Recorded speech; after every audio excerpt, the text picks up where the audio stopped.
Welcome back to LatiNation. I'm your host, Humberto Guida.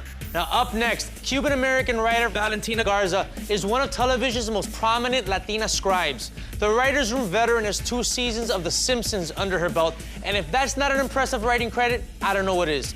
She is also known for her work on the now defunct but ahead of its time animated series Bordertown.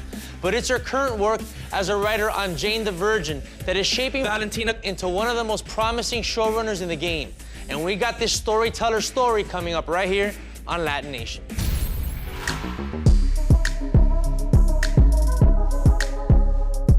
My name is Valentina Garza. I am from Los Angeles originally, and I am a writer-producer on Jane the Virgin. Oh! Wow, Dad just put Darcy's vagina on Instagram. I got involved on Jane the Virgin after working on animated shows. Firstly, for many years, I was a writer on The Simpsons, and then I was a writer on a show called Bordertown. And I loved working on Bordertown because I basically was able to write a lot more about issues that are affecting Latinos today, about issues of race and issues of ethnicity, and that was really one of the reasons why I wanted to be a writer in the first place.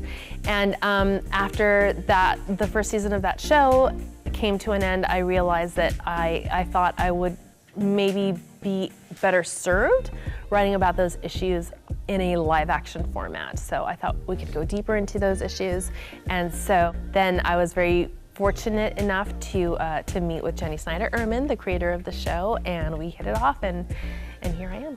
How did I get so lucky to have you as my accidental artificial inseminator? Kinky. My favorite thing about Jane the Virgin, I'll say, as a fan, was really seeing someone who I identified with on television. When I saw Jane and her very Catholic grandma telling her to, telling her what was appropriate behavior for a young woman, that I felt like I could really relate to it, and it was a very rare thing. I remember growing up, watching my favorite shows and thinking, oh, I wish I looked like that person, or I wish I had a not Latina name, because that's all I saw and that's what I thought was acceptable. So if other young Latina women can look at the show and see a version of themselves that they feel is acceptable and beautiful and empowered, then I think it's a real privilege to be a part of that.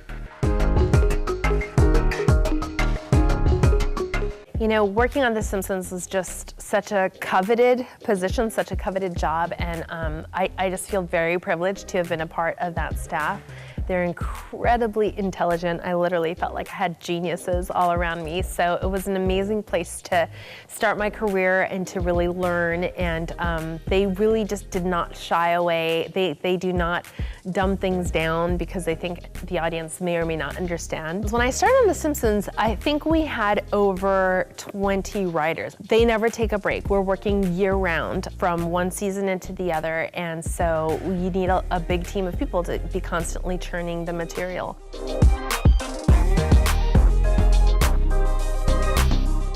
What's next for me? Well, I'm going to be returning for season 5 of Jane the Virgin. Yeah, it's very exciting, and very excited to see what happens with Jane and Raphael and the whole Villanueva family. And hopefully I will be creating something of my own in the near future.